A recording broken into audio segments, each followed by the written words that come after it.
재외국민 여러분 안녕하십니까?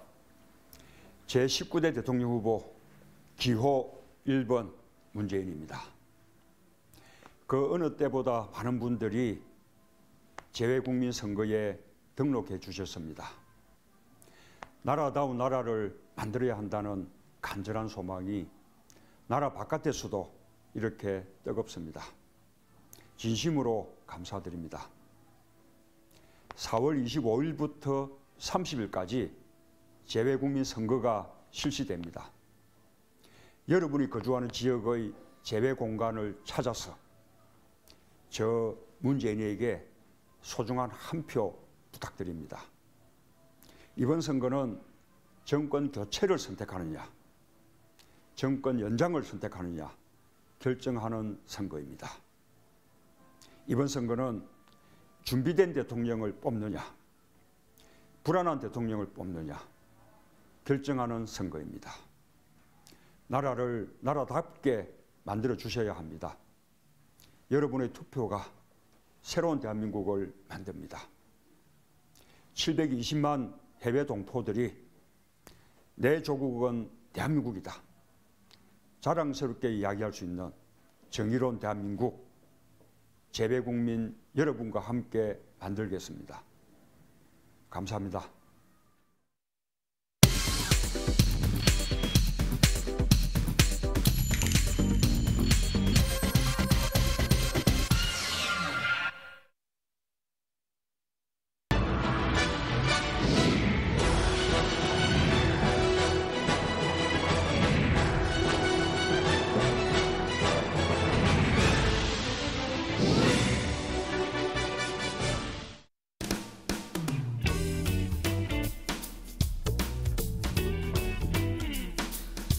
시청자 여러분 안녕하십니까? 민주종편 TV의 수요일을 책임지고 있는 뉴스파의 진성준입니다.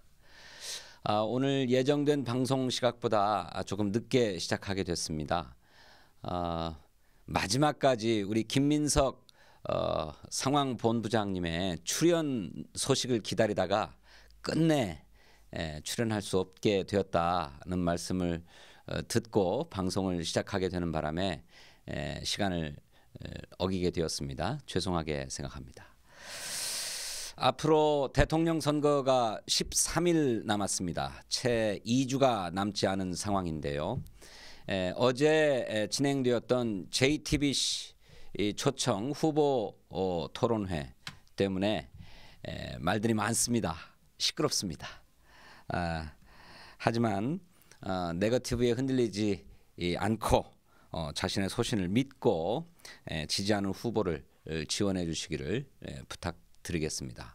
오늘 뉴스파에서는 어제 텔레비전 토론에 대해서 짚어보도록 하겠습니다.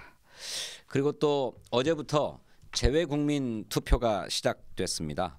해외에서 우리 민주종편 TV를 시청하고 계시는 재외국민 여러분 꼭 투표에 참여해서 조국의 평화와 민주주의를 지켜주시기를 부탁드리겠습니다.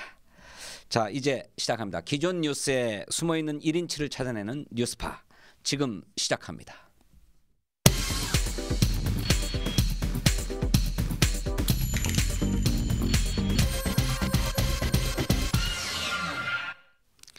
네, 어제 아까 말씀드렸던 것처럼 오늘 뉴스파를 함께 진행해 주시는 김민석 선거 상황 총괄 본부장님 참석을 못하셨고 그 대신 상황실장을 맡고 계시는 최재성 의원님과 단독으로 진행하도록 하겠습니다.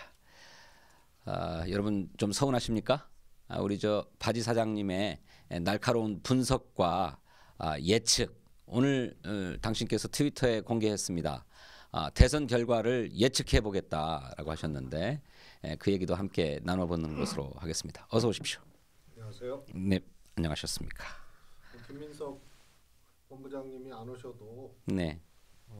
또 바지 사장 얘기를 할 수 있는 시간이 많아지니까 네. 저는 괜찮습니다. 예, 충분한 시간을 드려서 얘기를 나눠보도록 하겠습니다. 어제 JTBC 텔레비전 토론 네. 시청하셨습니까? 네. 네. 전체적으로 지난 세 번의 토론보다는 나아졌다 이런 평가가 일반적인 것 같긴 해요. 어떻게 보셨습니까? 토론 방식이 다 비슷하죠. 지난 토론하고. 그래서 1대4 토론 혹은 문재인 후보 청문회 뭐 이 느낌은 이제 계속 갔던 것 같습니다. 그래서 이 토론 디자인에 따른 소위 말해서 시청자들, 유권자들의 네. 어떤 느낌 네. 이런 게 하나 있을 거고요. 하나는 이제 토론 내용에 이제 시시비비 내지는 우열의 문제가 있을 수 있는데요. 적어도 문재인 후보 입장에서는 대통령 될 사람이구나. 그러니까 여러 사람이 문재인 후보에게 집중하는구나 질문을. 네. 그런 점에서는 힘들긴 해도 네. 문재인 후보 입장에서는 국민들에게 주는 느낌 이런 것은 나쁘지 않다. 이렇게 생각을 합니다. 네. 두 번째 내용으로 들어가서는 뭐 시시비비가 있을 수 있고요. 네. 처음에 선거관리위원회가 주관하는 중앙선관위 토론에서는 그야말로 자유토론이었습니다. 후보들마다 발언의 총량만을 정해두고 네. 18분이었습니다. 그 18분 내에서 자유롭게 사용해라라고 했는데 모두 문재인 후보에게만 질문을 집중하면서 문재인 청문회를 하는 게 아니냐는 평가를 들을 정도로 일방적인 토론회였어요. 뭐 물론 뭐 문재인 후보가 잘 선방했습니다만 그래서 이 토론 포맷이 자유 토론이긴 하지만 자유 토론이 아니라 오히려 편파적인 토론이 되어버렸다라고 하는 문제 제기가 있었단 말이죠. 그래서 어제 JTBC 토론은 그런 어떤 토론 포맷을 좀 일정하게 변경해서 그렇죠. 공정성을 좀 보장하려고 했던 것 같은데 어제도 사실은 뭐 비슷한 양상이었던 것 같아요. 그거는 어쩔 수 없는 거죠. 네. 그래서 그전 토론에 비해서는 조금 변화된 양식인데 또 사회자도 또 적극적으로 또 개입을 하고요. 그러나 기본적으로 이 앞서고 있는 후보에게 다른 후보들이 이렇게 집중하는 거는 뭐 그건 피할 수 없는 거 아닙니까? 네. 그래서 또 질의응답 자체에 대한 시간을 이렇게 나눠준 것이 아니고 이제 총량으로 한 거고 다만 주도권 토론이 있었기 때문에 문재인 후보 입장에서는 여러 후보가 집중한 것을 조금 만회할 수 있는 그런 기회가 있었던 거는 사실이죠. 그러나 전체적으로는 역시 1대 다의 싸움이었다. 네. 네. 그래서 제일 잘한 후보는 누구라고 생각하세요? 뭐 제 눈에는 네. 뭐가 쉬었으니까. 예. 문재인 후보가 제일 잘한 것 같았다. 예, 저는 그렇게 보고. 솔직히 그렇습니까? 예, 그렇습니다. 저는 심상정 후보가 참 잘했다 이런 생각이 들던데요. 뭐 이런 거죠. 상대적 비교 내지는 총합적인 기준들을 갖고 해야 되는데요. 네. 우선은 포지션이 굉장히 자유롭잖아요. 네. 심상정 후보. 그렇죠. 네. 이제 그런 것들이 또 이제 잘했다는 느낌을 주기에 충분하죠. 자유형을 했던 거죠. 그러니까 심상정 후보. 그리고 이런 겁니다. 토론 내용에서는 선전을 하고 또 토론 후에 이제 시청자들 느낌 점수에서는 이제 굉장히 이렇게 박했던 경우가 있습니다. 대표적으로 이제 유시민 장관님이 정말 토론 잘하시잖아요. 토론 뭐 그런데 달인이죠. 그때 한참 막 토론 나가셔서 할 때 느낌은 또 이렇게 점수를 많이 못 받았던 그런 경우죠. 근데 심 후보님은 포지션이 일단 자유로웠기 때문에 두 개 다 득점할 수 있는 그런 위치였다 이렇게 생각합니다. 반대로 제일 못한 후보는 누구였습니까? 저는 전략적으로는 홍준표 후보가 꽤 득이 되는 그런 토론 유지를 했다. 전략적으로. 예, 그렇게 보고요. 아무래도 이제 안철수 후보가 뭐 첫 토론보다는 뭐 조금 개선이 됐다 이러는데 이 대통령 선거 아닙니까? 그래서 후보자의 토론 모습에서 대통령임을 느껴야 되는 거거든요.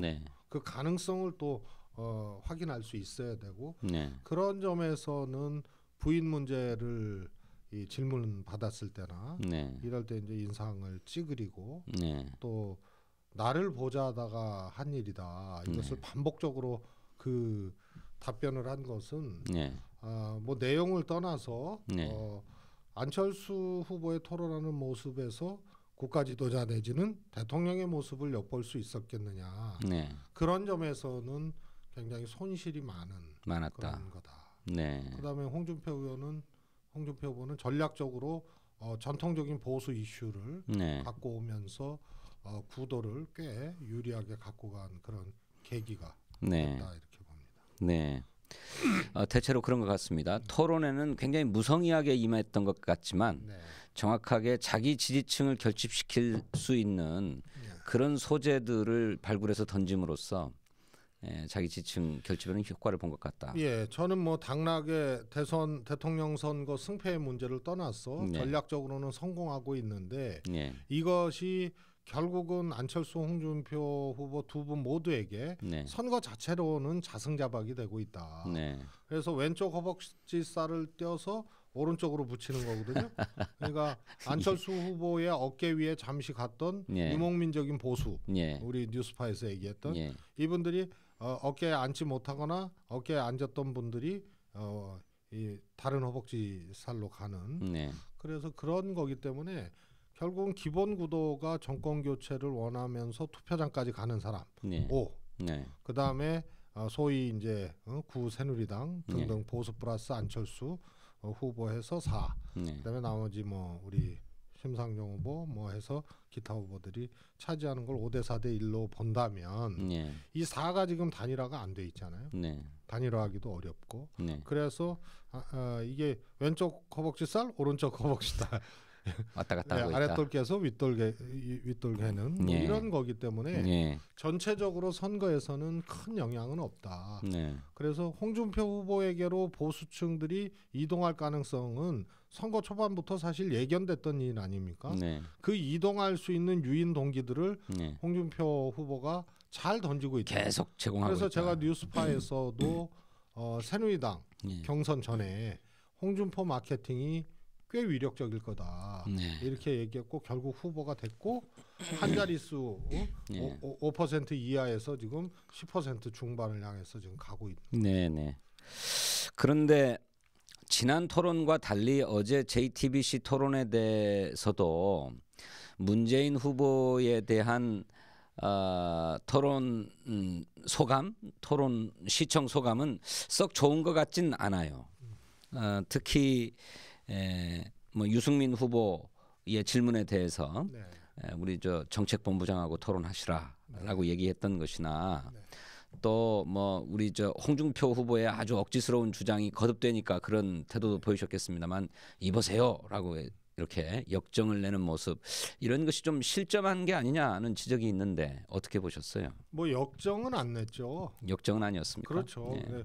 원래 이제 문재인 후보가 이렇게 막 화를 내고 뭐 네. 이런 건 아니지 않습니까? 네. 그러나 그런 것들이 반영이 된 것은 맞죠. 네. 심리적인 게. 그래서 이보세요라는 표현을 썼는데 네.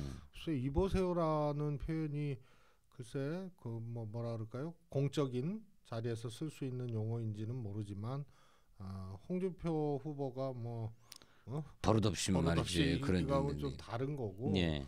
우리도 이렇게 토론하다 보면은 예. 여보세요 뭐 이런 게 나오거든요. 네, 좀 화가 날 때 그렇죠 주로. 네.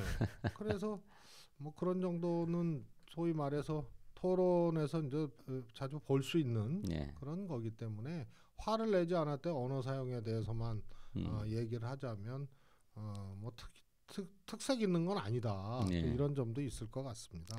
그 아까 말씀드린 대로 유승민 후보가 지금 1차 토론 때부터 지속적으로 일자리 정책 공약에 대한 네. 세부적인 재원 대책을 추궁하고 있어요. 이게 지금 4번씩 계속됐는데 그 질문이 들어올 때 문재인 후보가 그것은 이러이러하다라고 조금 설명을 해줬으면 어땠을까? 왜 그걸 좀 구체적으로 설명하지 않으시고 왜 자꾸 이렇게 더 알아보시라.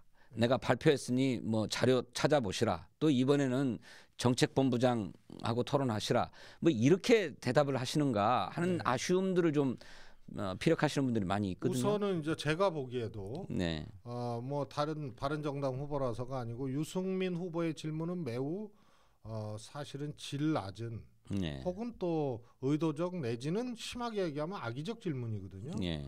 그래서 이미 우리 민주당 경선 과정에서 그 공공부문 일자리는 후보 간 토론에서 많이 나왔던 거기 때문에 문재인 후보가 너무 잘 알고 있고 네. 이미 답변을 공중파나 이런 토론에서 우리 내부 경선에서 많이 했던 문제거든요. 네.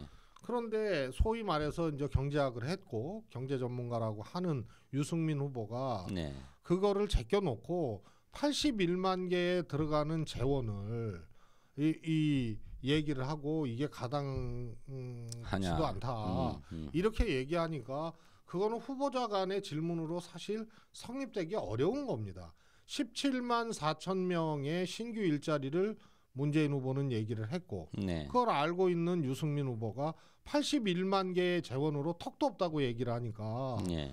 사실은 이게 뭐 토론으로 성립되기 어려운 질문을 한 거예요. 네. 그러나 설명했어야 된다. 네. 저는 그렇게 봅니다. 네. 그래서 문재인 후보의 소위 말해서 공공부문 일자리 재원이 21조 아닙니까? 네, 그렇습니다. 그중에 신규 일자리가 17조입니다. 네. 그리고 이건 17만 명 신규 채용. 네, 공무원 신규 채용이죠. 그렇습니다. 공무원. 예. 네. 그리고 나머지는 뭐 복지사라든가 뭐 네. 이런 것을 이제 비정규직을 정규직으로 전환한다라든가 네. 이런 것에 이제 4조 정도 들어간다고 네. 이제 그렇게 계획이 돼 있고 네. 재원 마련 대책도 다 돼 있는데 네. 이것의 문제점을 지적하는 게 아니고 네. 17만 명을 81만 명으로 왜곡해서 네. 예산이 되느냐 이렇게 해버리니까 네. 후보자 간의 토론으로서는 성립할 수 없는 질문을 하니까 네. 네. 대답하기가 참 어려웠던 거죠. 우리 방금 저 그리다님께서 최재성님께 네. 화살촉 100개를 선물해 주셨는데 문재인 후보의 입장에서 막 서서 막 변명을 해드리니까 변명이 아니고 17만 개를 81만 개로 해가지고 뭐 그러면 한 사람당 80만 원 받는 거냐 뭐 이렇게 해버리면 그렇습니다. 그러니까 이제 문재인 후보 입장에서 유승민 후보의 질문이 그렇게 들어오면 유 후보님 몇 번 설명드리지만 81만 개 중에 17만 4천 개의 공무원 일자리가 있고 네. 이 공무원 일자리에 소요되는 예산이 17조 들어갑니다. 이건 제가 이미 밝혔습니다. 네. 그게 어떻게 17조가 들어가는가? 17만 4천 명을 한꺼번에 1년 차에 다 선발하는 게 아니라 20%씩 나누어서 순차적으로 선발하게 됩니다. 그러니 5년을 다 토탈하면 17조 원 정도 들어간다라고 하는 것입니다. 이렇게 좀 설명해 주면 되잖아요. 한 30초 할애해서. 혹시 TV 토론 대책 단장 아니세요? 단장입니다. 잘하세요. 근데 왜 그거를 설명을 그렇게 안 하시고 말이지. 이런 것도 있습니다. 예. 예를 들어서 TV 토론은 생방송 아닙니까? 예. 물론 팩트 체크를 하고 있지만 네. 사실 팩트 체크 자체가 이 문제일 때가 있거든요. 네, 네. 네. 그래서 예를 들어서 안철수 후보의 이 공공부문에 대한 OECD 기준을 갖고 네. 분류가 맞느냐면 그 안철수 후보 얘기가 맞죠. 네. 그러나 더 깊이 있는 주의 주장에 대한 팩트 체크가 아니고 네. 그거에 대한 것만이니까요. 무슨 말씀이냐면 아마 17만 4천 명이고 예산이 이렇다라고 했으면 네. 그런데 왜 81만 명이라고 했느냐.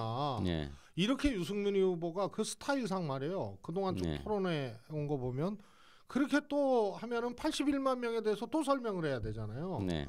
그래서 아예 문재인 후보가 이번에는 자르고 들어간 거 아니냐. 네.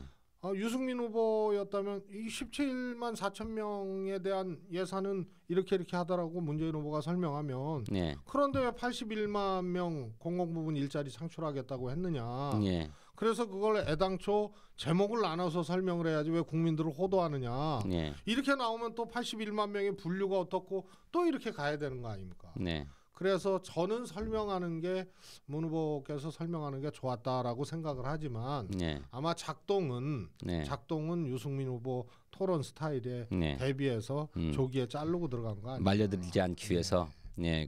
그러다 보니 이제 그런 발언이 나왔다 이렇게 생각하는데 좌지간 우리 지지자들이나 또 시청하셨던 많은 국민들이 문재인 후보가 그 문제에 대해서 조금 구체적으로 명쾌하게 좀 대답을 하고 다음으로 넘어갔으면 좋았겠다 하는 그런 아쉬움들을 많이 얘기를 했는데 다음으로 못 넘어가지. 못 넘어가죠.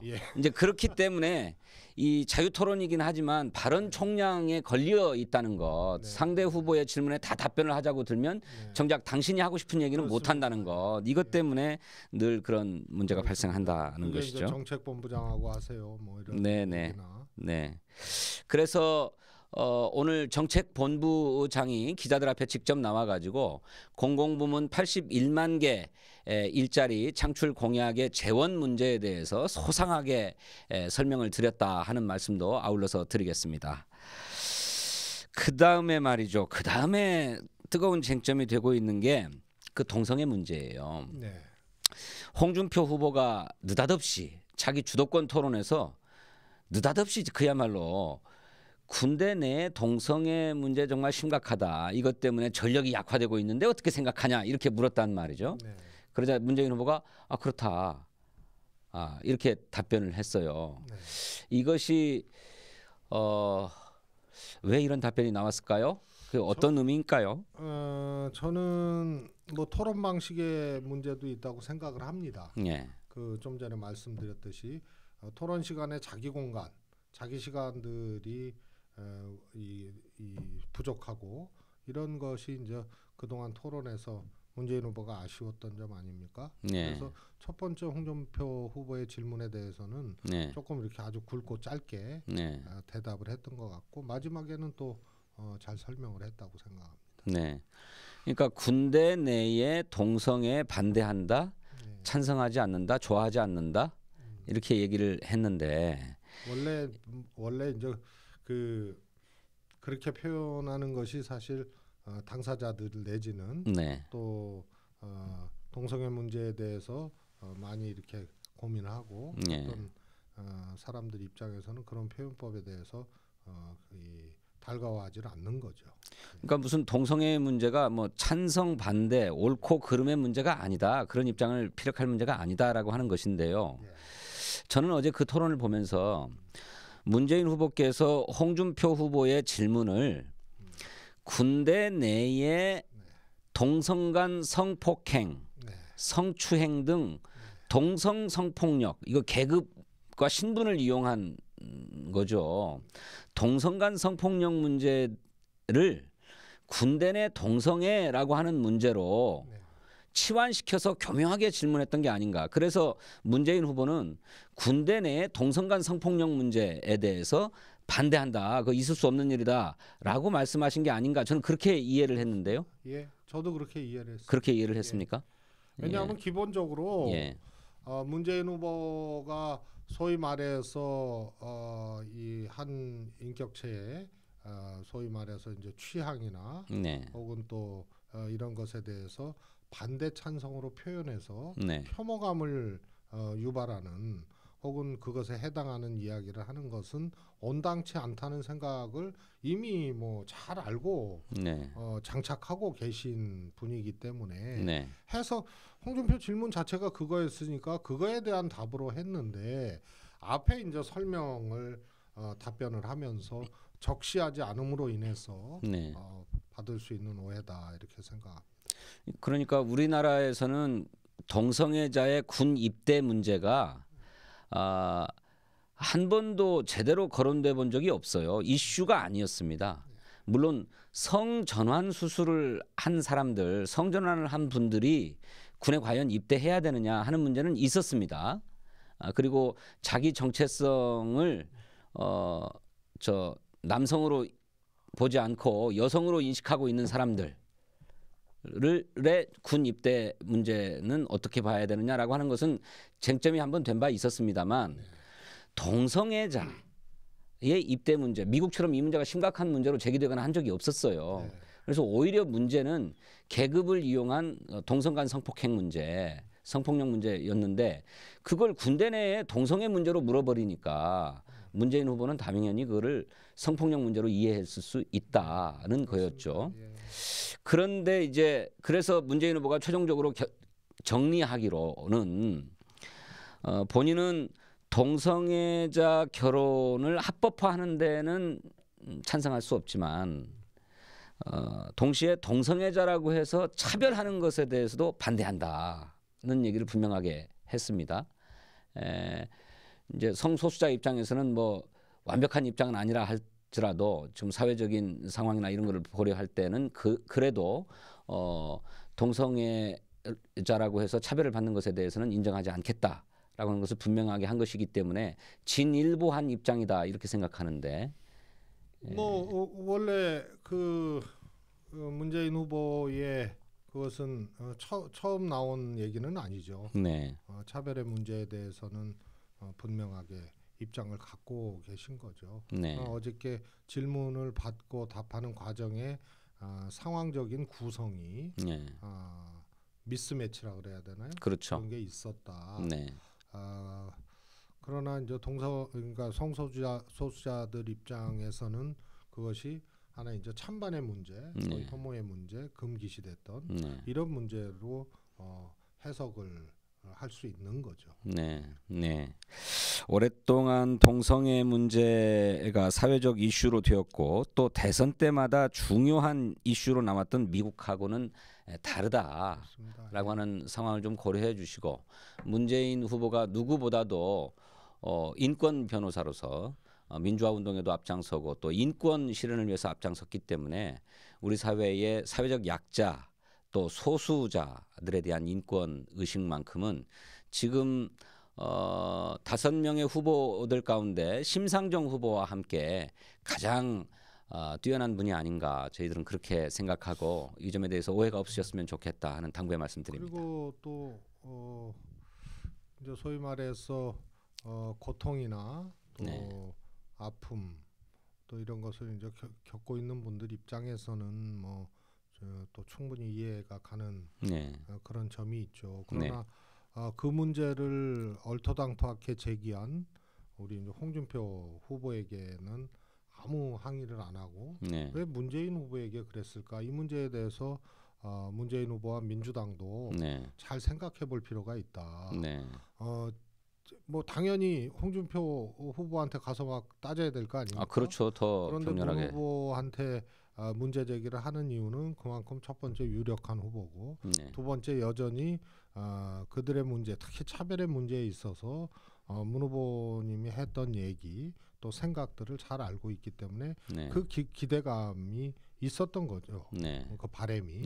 그런데 스스로들의 해석으로는 이것이 금기시된 그런 발언으로 해석을 하니까 역시 기대와 지적과 이런 것이 유력한 후보에게 또 그 문제를 잘 알고 있는 문재인 후보에게 집중된 결과다. 이건 거꾸로 얘기하면 이런 문제들을 사회적 합의를 통해서 특히 차별의 문제는 또 다른 차원에서 추진할 수 있는 개선할 수 있는 가장 강력한 이 가능성과 또 그 내용을 갖고 있는 분이다. 이 점은 또 조금 안타깝게 생각하시는 당사자 분들도 좀 잘 헤아리 주시면 좋지 않겠나 싶습니다.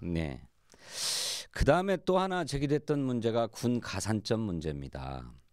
이 군 가산점 문제는 헌법재판소에서 명백하게 위헌 판결을 받은 사안인데 이제 군에 다녀온 분들을 중심으로 해서 군 가산점을 주지 않는 거는 군 복무 기간 동안의 사회적 공백에 대한 보상 조치를 박탈한 것이다라고 하는 문제 제기를 하고 있거든요. 근데 이 문제에 대해서 우리 문재인 후보는 군 가산점 문제는 반대한다. 그러나 군에 복무한 데 대해서는 정당한 보상이 주어져야 된다. 이런 얘기를 했어요. 그리고 어떤 대안이 있을 수 있을까요?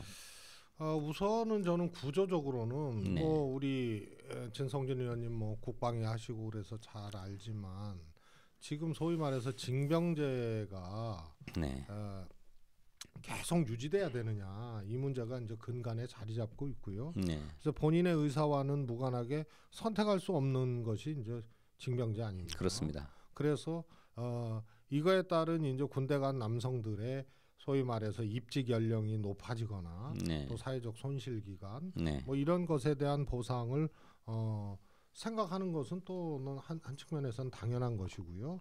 또 이제 양성의 문제에 있어서 이것이 이제 특별한 대우가 되니까 또 사회적 이 차별로 간다 이런 또 주장도 또 일리가 있는 거거든요. 이것이 충돌하는 겁니다. 그래서 이 문제에 대해서는 예를 들어서 재직 군대에 있을 때 그때의 처우나 이런 것이 하나 있을 수 있고요. 뭐 사병 봉급을 올려준다든가 그렇습니다. 말이죠. 그다음에 인권의 문제, 뭐 여러 가지 군인권의 문제 이런 것이 이제 이 복무 기간 동안에 개선함으로써 선택의 여지 없이 징병 당해야 되는 사람들에 대한 이제 새로운 문화, 새로운 이 조건들을 만들어주는 국가 정책 이게 하나 의무가 될 수 있고요. 하나는 이제 사회에 나왔을 때의 소위 말해서 이제 차별의 문제거든요. 그렇죠. 그리고 보상의 문제, 차별의 문제인데 뭐 여러 가지 생각해 볼 수 있습니다만 근본적으로는 군이 현대화돼야 되고 전자권도 해소해야 되고 남북관계, 뭐 현대전 이런 거 다 생각해 봤을 때 복무 연한을 줄이고 뭐 남경필 지사도 얘기했던 거 아닙니까? 그래서 징병제를 무조건 전가의 보도처럼 얘기하는 것이 맞지 않고 특히 저출산 시대에 유지하기 어렵다. 그래서 이 문제가 사회적 합의가 잘 되면 저는 크게 흐름을 하나 해결할 수 있지 않나 싶습니다. 그게 당장에 거론되는 대안으로는 이런 얘기도 나오더라고요. 뭐 이를테면 어저께 잠시 언급도 했던 것 같은데 군 복무한 기간만큼을 국민연금 가입 기간으로 인정해주자. 국민연금 크레딧으로 인정해주자. 그런 것도 이런 제안이 있을 수 있죠. 이런 대안이 된다 그러면 군 복무에 대한 사후 보상으로 뭐 거론할 수 있는 게 아니냐. 뭐 이런 것인데 저는 군 가산점 제도 자체가 위헌 판결을 받았기 때문에 이 문제를 자꾸 재론하기보다는 다른 제3의 방식으로 군 복무에 대한 어떤 국민적인 보상, 국가적인 보상 체계가 마련돼야 된다 이렇게 생각합니다. 그리고 그 위헌 판결이 나온 것에 대해서 뭐 대통령 아니라 대통령 할아버지라도 말이에요. 그것에 대해서 어떻게 합니까? 그래서 그거는 조금 질문도 좀 애석했고요. 오히려 이것을 해결할 수 있는 소위 말해서 차별과 보상 이 사이에서의 갈등이거든요. 그러니까 홍준표 후보가 굉장히 영악한 토론 전략을 쓰고 있는 거죠. 그렇습니다. 그렇죠? 동성애 문제 거론해 가지고 진보층으로부터 표를 이탈케 하려고 하거나 아니면 경우에 따라서는 보수 기독교계의 반발을 사는 답변을 끌어낸다거나 할 요량이었던 거죠. 또 군 가산점 문제도 마찬가지로 본인이 참 뭐 거론해서 될지 모르겠습니다만 돼지 발정제 문제로 이미 여성의 표를 잃을 만큼 잃어서 더 가져올 수가 없기 때문에 차라리 군 가산점 문제를 적극적으로 제기해서 뭐 남성들 표를 좀 가져와 보자. 뭐 이런 계산이 작동했던 것 같아요. 느닷없이 이 얘기를 꺼냈거든요. 그러니까 이 홍준표 후보가 내용은 없고 전략에서는 잘 끌고 나가는 그런 거라고 봅니다. 그래서 뭐 지지율이 올라가는 게 눈에 띄잖아요. 그런데 전체적으로 홍준표 후보는 제가 보기에는 그 반문재인, 문재인의 당선을 막고자 하는 이 40%의 이 용트림 속에서는 전체적으로 준표로 작동하지 는표로 작동하지는 않는다. 왜냐하면 안철수 후보 표가 그만큼 빠지기 때문에 오히려 위협적 요인들을 제거하는 역할. 그러면 막판에 홍준표 후보가 엎어치기로 당선될 수 있느냐.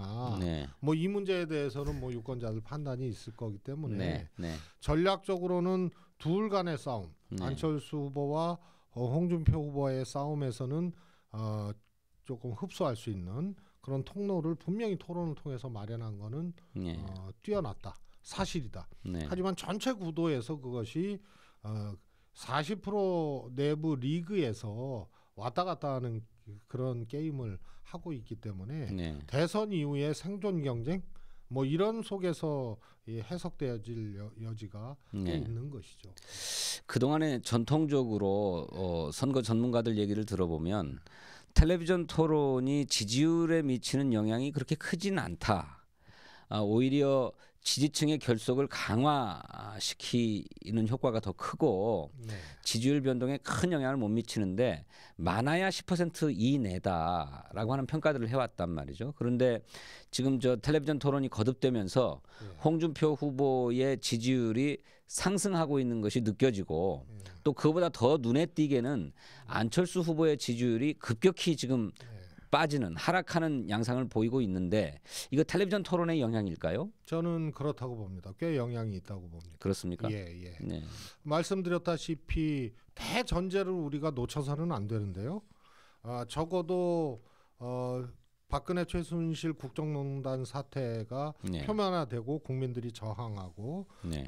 심판의 출발점에 선 이후로 지금까지의 대전제는 이 촛불 민심, 국정농단에 대해서 이건 파헤쳐야 된다, 심판해야 된다. 네. 이 흐트러짐 없었던 이 국민들의 이게 대전제가 돼야 됩니다. 네. 그래서 지금 전대미문의 정치 구도가 나온 거 아닙니까? 네. 집권 여당이고 늘 기울어진 운동장의 위쪽에서 호령했고 상대적으로 유리한 게임을 지금까지 선거에서 해왔던 구새누리당, 자유한국당이 바른정당으로 일부 분할되면서 10% 지지도 못 얻었던 한 자릿수 지지를 보였던 이거 전대미문의 사건이거든요. 네. 이건 무엇을 의미하냐면 이미 총선 때부터 예고됐던 건데 그동안의 적폐 세력 내지는 국민위에 군림했던 집권을 많이 했던 구보수 기득권 세력에 세력. 대해서 국민들이 지금 재구조화를 시켜내는 거예요.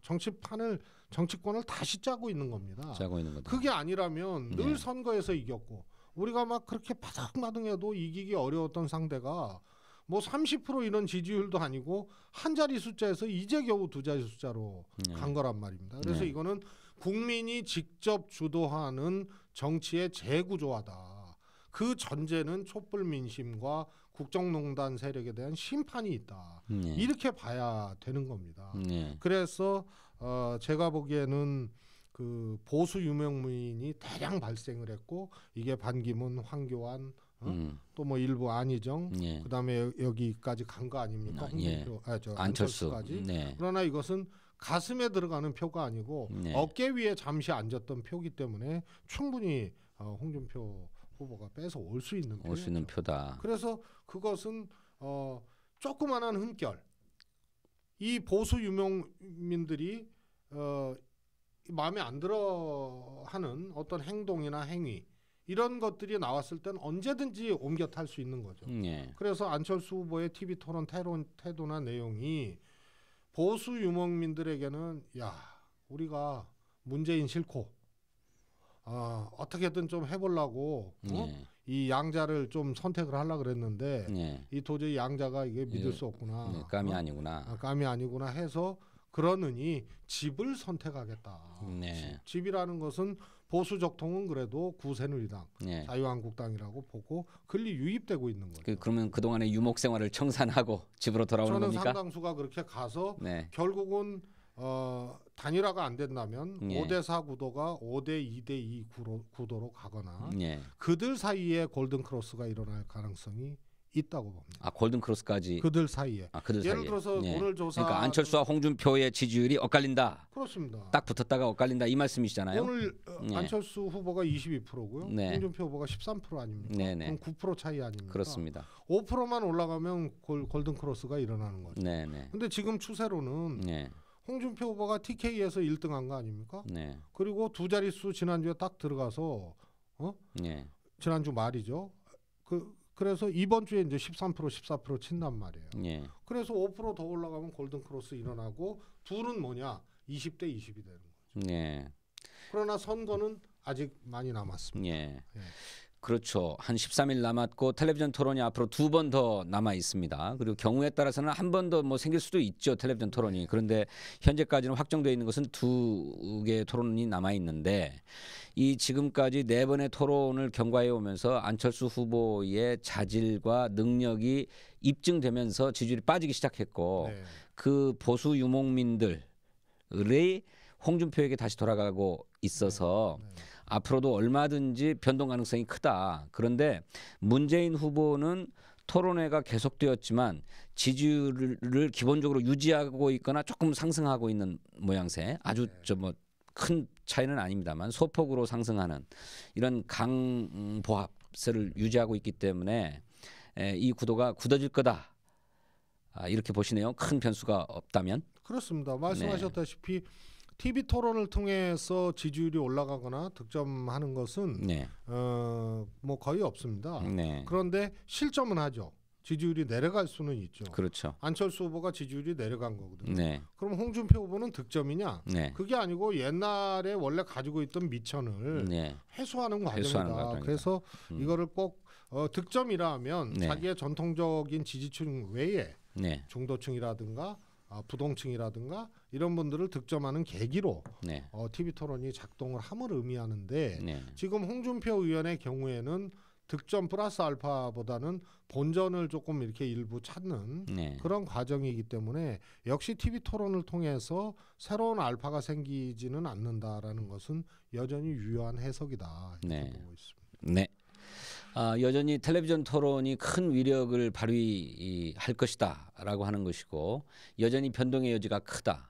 그래서 앞으로 남아있는 두 번의 텔레비전 토론에서 홍준표 후보가 어떤 전략을 구사하고 또 그에 맞서서 안철수 후보는 어떤 전략을 구사할 것인지가 잠옷 기대되는 형국입니다. 여러분들께서도 남아있는 텔레비전 토론 함께 지켜봐 주시고 응원해 주시기를 부탁드리겠습니다. 잠시 전하는 말씀 듣고 2부 뉴스파 이어가겠습니다.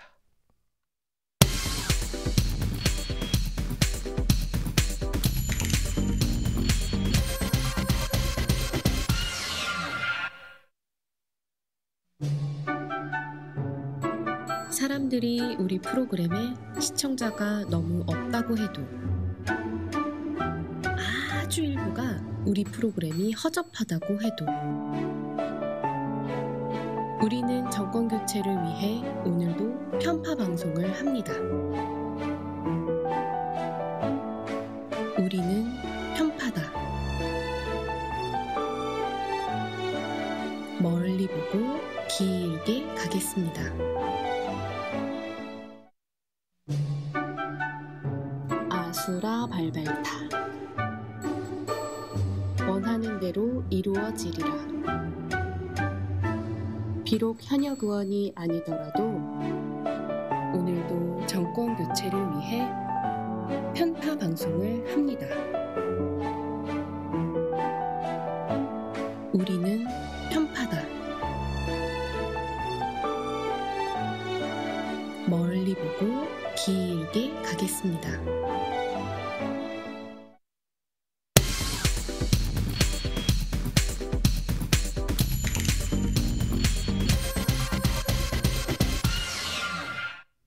네, 뉴스파 두 번째 주제 시작하도록 하겠습니다.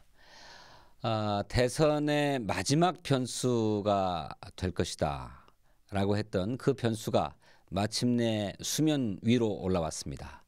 바로 반문연대, 반문재인 후보 단일화라고 하는 이슈인데요. 이 문제에 대해서 짚어보도록 하겠습니다. 바른정당이죠. 바른정당이 25일 그러니까 자정을 넘겼으니까 25일입니다. 25일 자정의 의원총회 5시간에 걸치는 의원총회를 마치고 나서 바른정당은 유승민 후보와 자유한국당의 홍준표 후보 그리고 국민의당의 안철수 후보와의 3자 후보 단일화를 제안하기로 했다. 이렇게 발표를 했습니다. 이게 그간의 물밑에서 논의가 있었던 게 마침내 수면 위로 공식화되어서 올라오는 양상인데요. 우선 바른정당이 이 같은 결정을 내린 데 대해서 어떻게 생각하십니까? 우선 죄송합니다.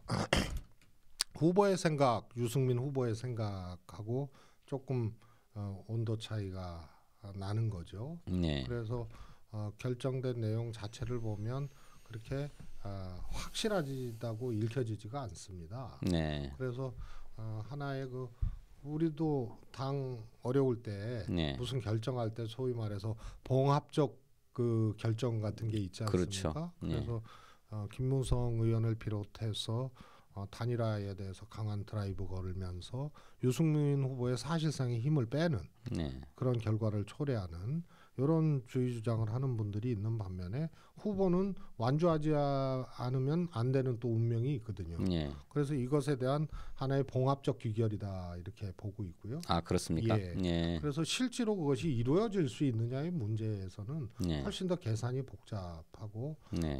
장애가 많다 이렇게 보고 있고요. 네. 또 저는 3자 단일화가 이루어지면 이 판이 그야말로 출렁일 것이냐 네. 이 문제에 대해서 조금 달리 봅니다. 네. 왜냐하면 말씀드렸지만 대전제는 전대미문의 촛불 사태, 네. 촛불 국면, 국정농단 사태를 거치면서 짜여진 네. 그런 대선 구조이고 국면이기 때문에 네. 이것은 중장기적으로도 한국 정치의 대개조를 예고하고 지금 진행 중인 걸로 해석하고 전제해야 되거든요. 네. 그런 점에서 인위적 단일화가 과연 적폐 세력을 포함한 네. 이 인위적 단일화가 이루어졌을 때 40%가 플러스 알파를 할 것이냐 아니면 산술적 40%가 일부 이탈을 할 것이냐의 문제에 대해서는 저는 후자일 가능성이 더 클 수 있다고 봅니다. 네. 그래서 대선 구도 자체를 그야말로 엎어버리는 변수가 아니기 때문에 해당 이제 40% 내에 정치인들이나 정치 세력 정당의 계산이 네. 그만큼 복잡하게 충돌하는 거죠. 네. 그래서 대선 후로 가 있는 분들이 꽤 있는 거고요. 네. 지금 어떻게 이것을 엎어보자고 하는 분들도 일부 있는 거고요. 네. 네. 그래서 이게 조율되기가 쉽지가 않다. 그래서 안철수 후보는 의총이 진행되는 도중에 나는 끝까지 완주하겠다라고 하고 퇴장해 버렸다고 합니다. 그리고 퇴장한 상태에서 의총의 결론이라고 해가지고 안철수 후보를 위해서 최선을 다하겠지만 그럼에도 불구하고 3당 후보 단일화를 제안하기로 했다는 발표를 했어요. 그래 어제 텔레비전 토론에서도 문재인 후보가 직접 세 명의 후보에게 단일화할 거냐고 물었죠. 근데 한결같이 하지 않겠다 이렇게 답을 했으니까 후보 자신이 단일화를 하겠다는 생각이 없다면 이게 무슨 수로 단일화를 하겠습니까? 많은 바른정당의 의원들 31명이 모여가지고 단일화를 추진하자라고 결론을 내린 데에는 그만한 이유가 있지 않겠습니까? 우선 제가 궁금한 것은 혹시 바른정당 내에 이른바 김무성계를 중심으로 한 세력들이 국민의당이나 또는 자유한국당과 물밑 대화를 계속 해온 끝에 이것을 표면화시킨 것이냐? 이와 관련해서 혹시 정보를 갖고 계십니까? 우선 뭐 그저께죠. 네. 그 박지원 대표가 바른정당의 누구를 만났다는 거 아니에요? 네. 네. 뭐 제보입니다만. 아 제보입니까? 예. 예. 그러니까 적어도 바른정당과 국민의당 박지원 대표 이쪽은 뭐 틀림없이 카운터파트가 틀림없이 김무성이겠죠. 둘 사이에 물밑 교섭이 계속 이루어져 온 것으로 보인다. 저는 그렇게는 보입니다. 그렇게 보입니까? 예. 그러면 자유한국당하고는 어떻습니까? 그거는 또 다른 문제죠. 예. 또 다른 문제. 그래서 짝짓기가 참 어려운 거죠. 네. 자유한국당과 바른정당도 사실은 바른정당 입장에서 나뉘는 거거든요. 네. 자유한국당하고 합치는 문제에 대해서. 네. 또 바른정당과 국민의당 문제도 바른정당도 좀 나뉘고 있습니다. 국민의당도 나뉘고 있는 나뉘죠. 거거든요. 특히 예. 지난주 말을 고비로 안철수 후보가 경선 끝나고 컨벤션 효과 얻으면서 보수적 유목민들을 대량 흡수하고 이러면서 일부 조사 양자 대결에서는 문재인 후보를 이기는 조사도 막 나오고 그때는 국민의당 입장에서도 절실했던 겁니다. 이걸 굳히기 하기 위해서는 세력 연합을 해야 되는 거고 그게 1차 대상이 바른정당이었죠. 그러네 지금 폭락을 했거든요. 내가 보기엔 거의 10몇 프로 그냥 빠져버린 거예요. 한 번에 빠진 거죠. 이게 그냥 하루 아침에 그렇게 돼버린 거예요. 그러면 실제로 박지원 대표의 계산이 바른정당하고 합쳐서 역전을 해보겠느냐 이런 계산이 하나 있고요. 하나는 그것이 불가하다면 정치 세력 또 일부 지역에 그래도 호남 출신 정치인 아닙니까? 박지원 대표가 이것을 유지하면서 후위를 도모해야 되느냐. 이것에 대해서 박지원 대표 스스로가 지난주 말부터는 고민에 들어갔다고 봅니다. 고민에 들어갔다. 아직 결론 난 상태는 아니다. 결론 난 상태는 아니라고 봅니다. 네, 그래요. 그 국민의당 내에 손학규 전 대표 같은 경우는 단일화에 적극적인 것 같아요.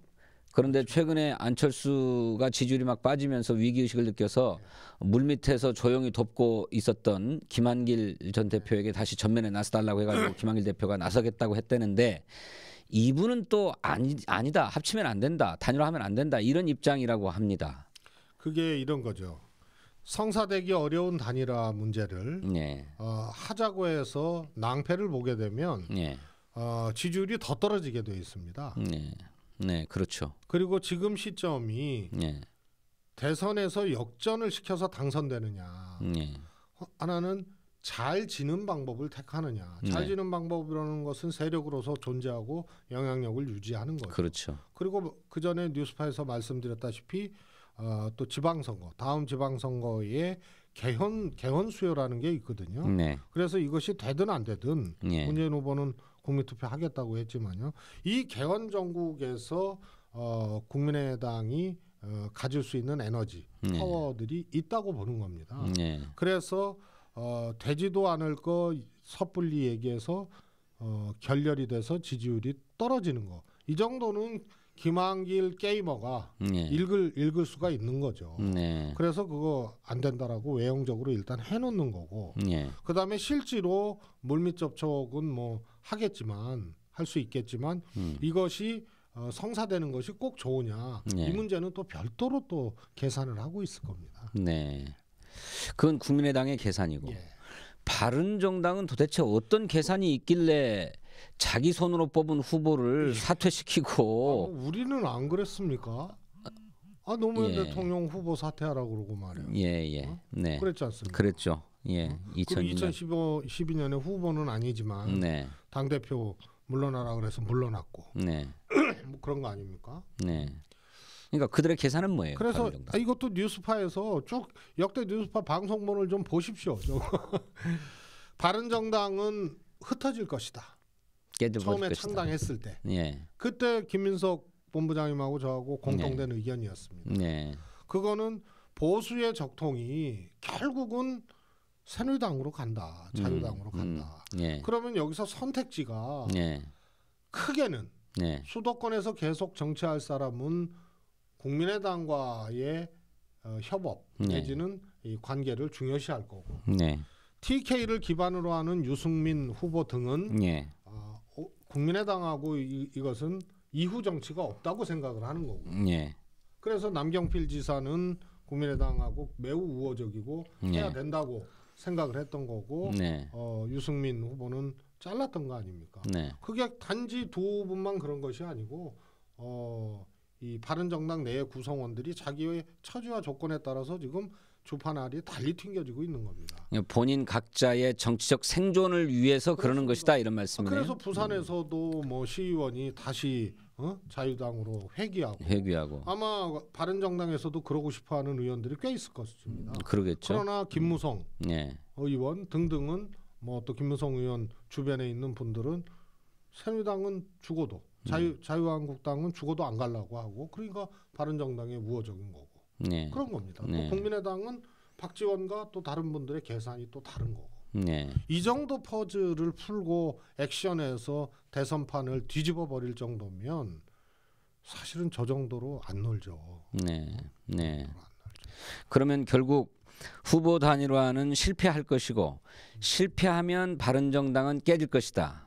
그렇습니다. 그래서 대선 전에 이탈하는 세력도 있을 것이고 그래서 자유한국당으로 돌아가거나 뭐 그럴 수 있다고 봅니다. 또는 일부 세력은 또 이탈해서 국민의당으로 입당하거나 할 가능성이 있다. 이해에 따라서. 근데 국민의당은 조금 어려워질 수 있습니다. 국민의당은 갈 사람이 없을 것 같다. 이길 수 있는 가능성이 없다면 아예 없다면 자유한국당으로 가거나 그래도 집은 있고 침대는 있고 가재도구는 있는 거 아닙니까? 네네. 그래서 후위를 도모하는 그런 이제 이 집으로는 응가할 수 있는 집으로는 국민의당보다 자유한국당을 선택하는 바른정당 의원들이 많을 수밖에 없죠. 고향집 돌아가는 탕아의 심정으로. 그렇습니다. 그리고 김무성 의원 등은 바른정당이 집권할 수 있는 안철수 후보가 역전해서 이길 수 있다는 가능성이 지금 없어지고 있는 시점에서는 세력을 늘린다는 의미에서 바른정당과의 협업을 통해서 이유를 대비할 수도 있지만 국민의당과의 협업을 통해서 그냥 이대로 치르고 그 뒤에 그 훗날을 할 가능성이 있다. 그러나 바른정당은 몸체를 온전히 가지고 가기는 어렵다. 어느 살이 뜯겨나가도 뜯겨나가게 돼 있는 거죠. 네. 그러면 말이죠. 그거는 3자 단일화가 한꺼번에 이루어질 경우를 상정해서 그런 것인데 또 특히 국민의당을 상정해서 그런 것인데 바른정당과 자유한국당 사이의 단일화는 없을까요? 저는 우선은 이제 김무성 대표 쪽이 어렵죠. 그거는. 김무성 대표 입장에서는. 네. 그야말로 이제 정치를 그만두게 되는 것까지 생각을 해야 되기 때문에. 너무 명분이 없는 짓이다 이런 그렇습니다. 말씀이죠. 네. 그리고 대선에 큰 변수가 되지는 않습니다. 그쪽하고 합치는 것은 네. 그러니까 그 가능성은 거의 없는 거네요. 그러니까 뭐 나왔다가 다시 들어가는 거잖아요. 그게 무슨 변수가 있겠어요. 그리고 들어가는 사람 중에 어쩔 수 없이 다시 들어가야 된다는 사람이 있는 반면에 조금 뭐라 그럴까요? 과거에 좀 급이 있었던 사람들은 들어가는 순간 완전히 또 시쳇말로 아주 바보같이 되는 거 아닙니까? 그럼 그 뒤에 뭐 아무 정치도 못하는 거죠. 네. 알겠습니다. 그래서 결국 마지막 구도를 바꾸는 변수라고 일컬어지는 이른바 반문연대, 반문 단일화라고 하는 것이 이렇게 성사 가능성이 없고 설령 성사된다 하더라도 그것이 파괴적인 영향력을 발하기는 어렵다는 게 지배적인 관측인데 왜냐하면 워낙 명분이 없는 것이기 때문에요. 그러면 이제 뭐 대선이 앞으로 13일이 남아 있고 또 앞으로 2번의 텔레비전 토론을 거치면서 후보들 간의 지지율 조정도 있을 것입니다만은 우리 최재성 실장님께서 예측하는 대선 결과는 어떻습니까? 대선이라는 게 정말 일주일 남기고도 판이 뒤집어질 수 있는 거 아닙니까? 그렇죠. 그리고 노무현 대통령 후보 당시에 하루 전날 정몽준과의 단일화가 사실상 깨진 거 아닙니까? 그런 변수들이 늘 있어 왔거든요. 그래서 정말로 긴장해야 된다. 그러나 구도 자체로만 놓고 보면 꾸준히 문재인 후보를 뭐 하여튼 육해공 합쳐서 흔들어 왔던 한 2년 정도는 적어도 그런 과정 아닙니까?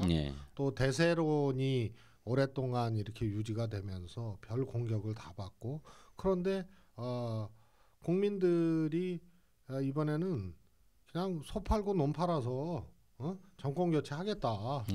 이게 확실한 것 같습니다. 그래서 그건 말씀드렸다시피 대전제가 촛불 국정농단 사태. 그래서 한국 정치 대개조.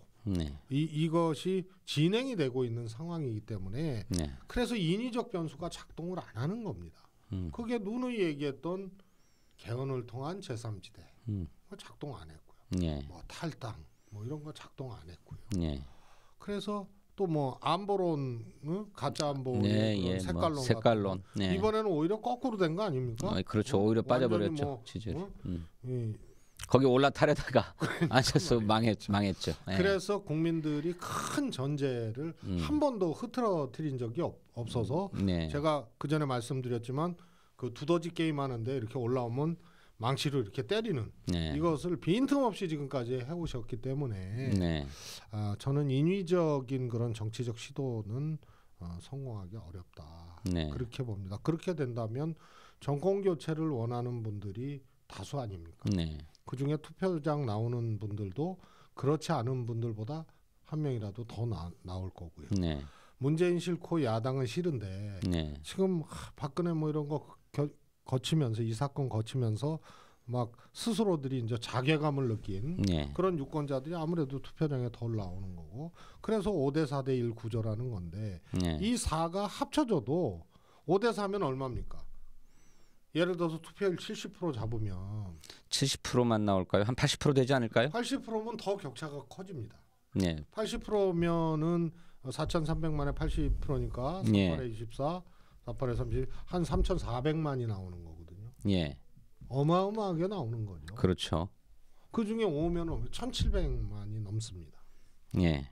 4면 얼마입니까? 4면은 어떻게 됩니까? 저는 산수가 잘 안 돼가지고 한 400만 표 차이 나는 거죠. 그렇습니까? 그렇죠. 예. 예. 그래서 1,440만 표니까 예. 260만 표 차이 나는 거죠. 예. 한 280만 표 차이. 예. 그래서 그렇게 되면은 표 차이가 그렇게 되는 겁니다. 그것도 4가 단일화됐을 때. 4가 단일화됐을 때 그렇습니다. 그 4가 그 단일화라는 얘기는 저겁니까? 안철수, 홍준표, 최소한 유승민까지. 유승민까지 단일화됐을 때 4가 나오는데 그렇습니다. 그렇게 4가 나오더라도 1위 후보와의 격차가 10% 이상 나는 것이어서 그렇습니다.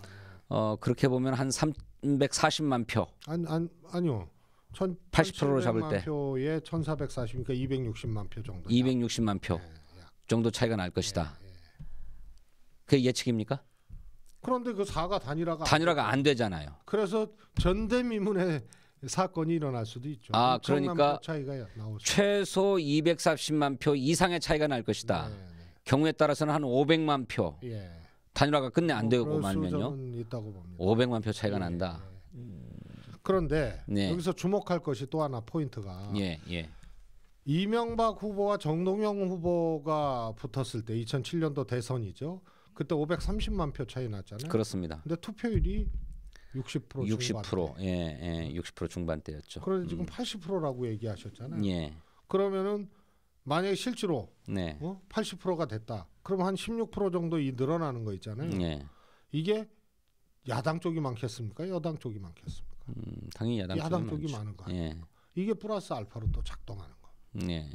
그래서 한쪽이 정권 교체 열망이 강하고 이 적폐 세력들의 국정농단 사건을 경험하고 이거 갈아보자 하는 이게 강할수록 그 새누리당을 지지했던 사람들의 실망감은 큰 거 아닙니까? 그러면 투표율이 낮아져야 됩니다.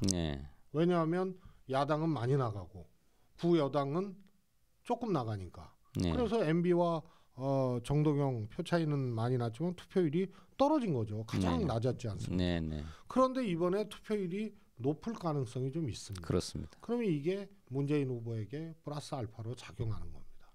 5대 4대 1 구조라는 등식에서 플러스 알파가 결국은 투표율이 높을수록 야당이 많이 나가니까 정권 교체가 많이 나가니까 그런 점에서 내부 논란은 좀 있었습니다만 문재인 후보가 진짜 정권 교체 누구입니까? 이거는 굉장히 민심을 잘 꿰뚫어본 적확한 전략적 이 정리였다. 이렇게 봅니다.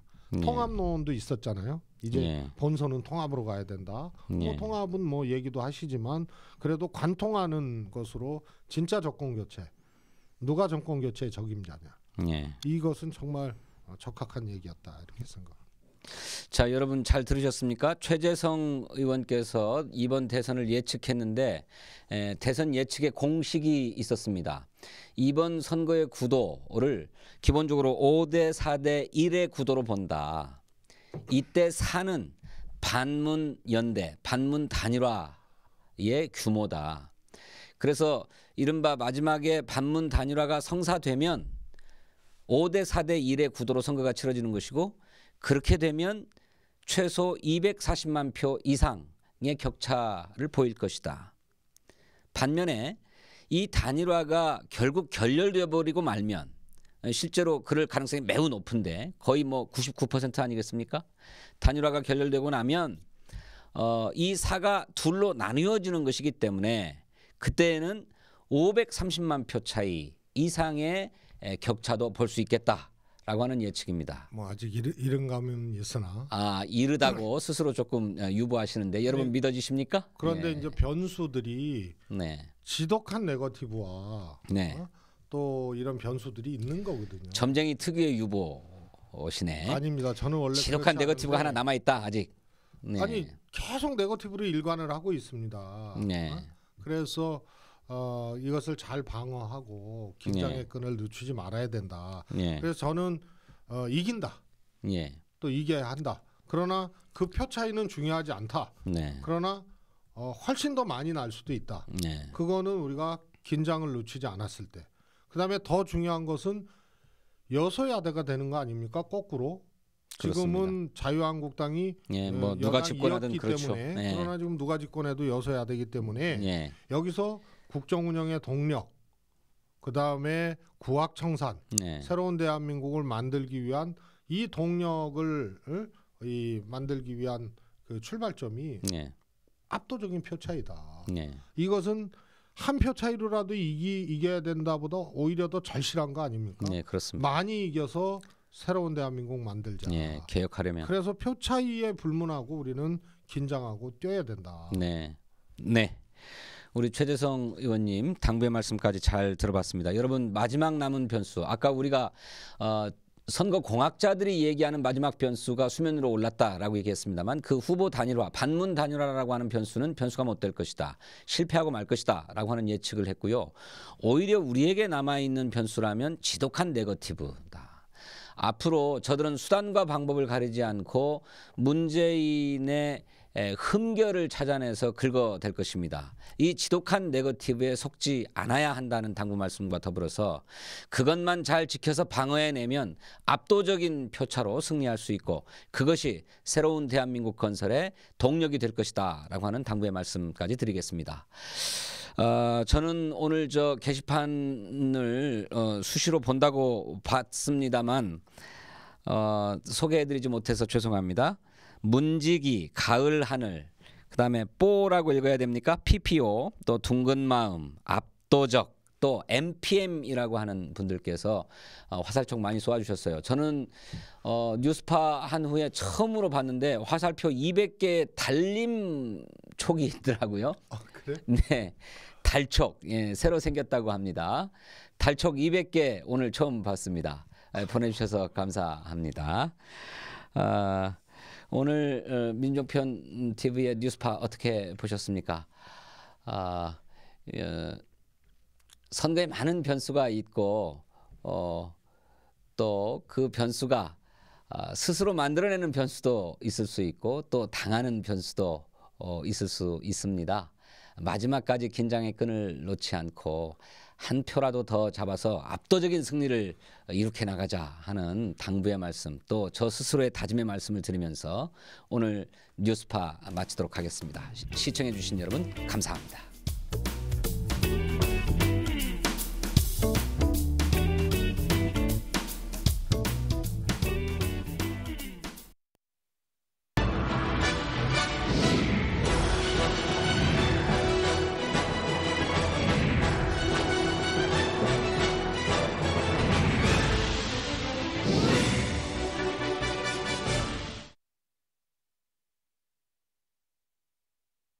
재외국민 여러분 안녕하십니까?